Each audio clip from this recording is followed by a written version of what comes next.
ጤና ይስጥልን። ቤተሰብ ፈለጋ ዳጣ ቀጣይ ክፍል። ዳጣ ከቤት ወጥታለች። ከእህቶቿ ጋር ወይንም ከእህቷ ጋር ልትስማማ አልቻለችም። ኤቢ በጣም ተንኮለኛ ሰው ናት፣ ከሚገባ ከመነገር በላይ። አባቷን ደብቃ እንዲሁም ዳጣን ደብቃ ዲኤንኤ ምርመራ አስደርጋለች። ደግነቱ ውጤቱ እንግዲህ አባትና ልጅ እንዳልሆኑ ነው እናትየዋ አንብባ የተረዳችው። ወይንም እንግሊዘኛ ሸውዷት ይሁን ግን ደግሞ ኤቢ ራሷ አንብባለች። ለማንኛውም ዳጣ ከሷ ጋር ተጣልታ ከቤት ወጥታለች። አባቷ ስመጣ በጣም ተናደደ።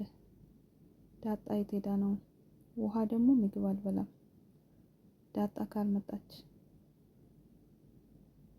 በፍጹም አለች። ስለዚህ ዳጣ ወደ ቤት ትመለሳለች ብዬ አስባለሁ። ሰላምም ደብሯታል፣ ናታንም ደብሮታል። ኤቢ ብቻ ነው ደስተኛ። እናትየው ራሱ ደብሯታል፣ ደስተኛ አይደለችም ዳጣ በመሄዷ። ውሃ ግን በጣም ነው የምትወዳት ዳጣን። ትምህርት ቤት ልጆች ሲጣሏት ሄዳ ነው የምትደባደብላት። አይዞሽ አለሁልሽ ትላታለች። ስለዚህ ከኤቢ ዳጣን ነው የምትወዳት ውሃ። በጣም ከፍቷት ነበር። እኔ ራሴ በጣም ነው የከፋኝ ዳጣ በመሄዷ። ስትሄድ ክፍት ብሏት ነበር። ነገር ግን አባትየውን አደነኩት። ግን ፍራቻ አለብኝ። ምናልባት ደረጀ የዳጣ አባት ካልሆነስ ዳጣ በኋላ አትጎዳም ወይ? እንደገና ወደ ኋላ ተመልሳ ቤተሰቦቿን ፈልጋ እናቷን ብታገኝ መልካም ነበር። ዝም ብላ ከምትቀመጥ ከአባቷ ጋር ዲኤንኤ ምርመራ አድርጋ እናቷን ብትፈልግ ወይንም ማነች የእሷ እናት የሚለውን ነገር መጠየቅ አለባት ብዬ አስባለሁ።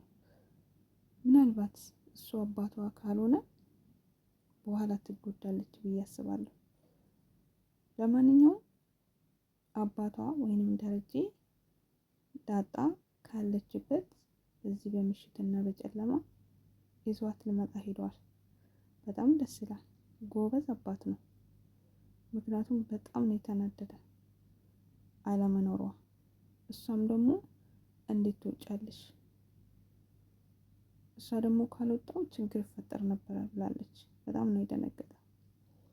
ጎበዝ አባት ነው።